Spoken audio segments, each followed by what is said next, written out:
Hello friends, and today we are going to talk about one of my favorite topics, which is sleep. If you have been following my lives, you know already that I am a big sleep advocate. I have talked about it on Instagram already so much, but I thought, you know what, I need also a YouTube video about this topic because it's so important and so underrated. If you want to sleep well tonight and all the other nights after that, then stick around.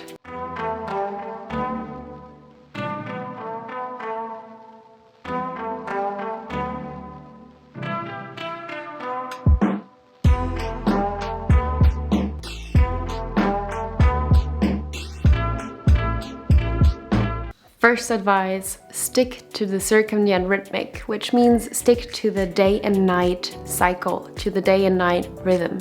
Sleeping during the night and being awake during the day, because the light that goes into our eyes activates some hormone secretion that keeps us awake. This is exactly why we should be staying away from screens right before bedtime, because the blue light from screens is mimicking the light from the day, and so it secretes as well these hormones that will then keep us awake and keep us from sleeping. I know it's super difficult to stay away from screens right before bedtime. I am also having my phone with me a lot, but here are a few things that you can do. You can get yourself some blue light blocking glasses that will help to block the blue light, or you can use the night shift mode on your phone where it is turning the pixels into a more yellowish light, and that way it reduces this effect. Having regular sleeping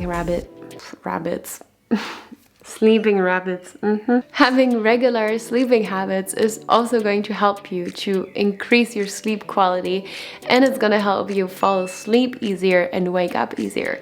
If you wake up and sleep every single day at the same time, your body is just going to get used to it, and whenever it is going to be your sleeping time or your wake up time, your body will be ready for whatever is coming. Staying away from caffeine, nicotine, teen, and exciting activities right before sleeping is going to help you sleep so much better. You know, all these substances that push you up and that repress tiredness, these are things that you should stop doing after 3 p.m. approximately, so that you can sleep during the night.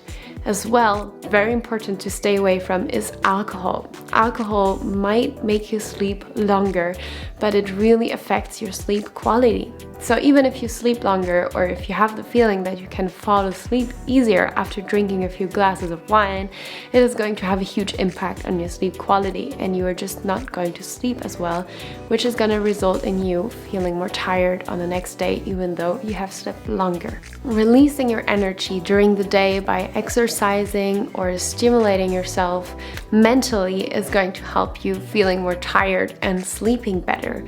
It is also important to keep a healthy balance between movement and intellectual work.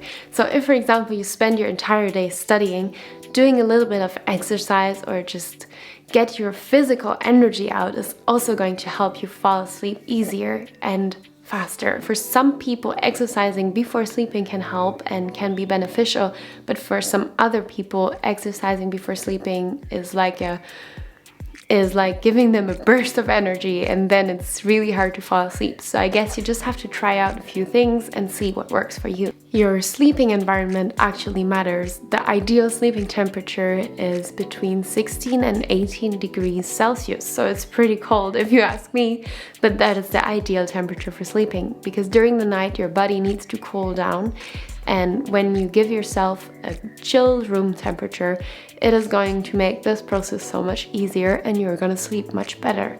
Another thing to watch out for is to sleep in a place that is quiet and staying away from light or disturbances so that you don't wake up during the night.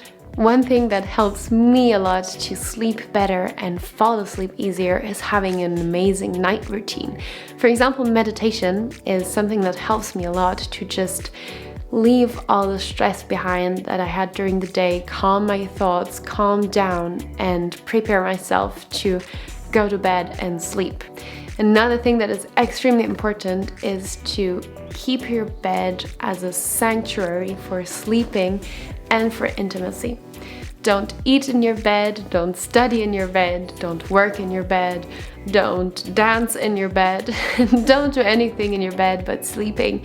Because your body is going to be conditioned that if you go in bed, it means it is sleep time. So if you use your bed for several different activities, you're not going to be able to condition yourself to sleep whenever you go in bed. Something that I have learned from my mother, who is actually a certified sleep therapist, is that it is completely normal to wake up several times during the night, just for a few seconds. Essentially, we wake up during 2 sleeping cycles. So we have the REM and the non-REM sleep, and after one of these cycles, we wake up for a few seconds. And during these few seconds, we shall not make the mistake of checking our time on our phone or getting up, because if we do so, it's going to be so much harder to fall back asleep. The best thing to do when you wake up for a few seconds is just close your eyes, turn around, and continue sleeping.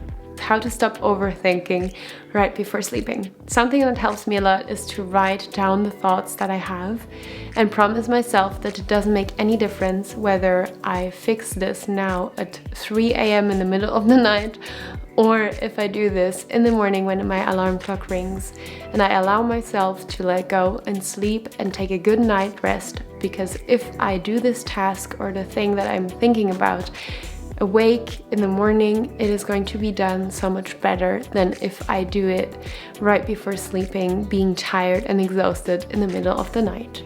We have reached the end of this video. It was a pretty quick one. I hope that you enjoyed it. I hope that it's going to help you. Let me know in the comments which one of these advices resonates most with you, and I wish you a good night.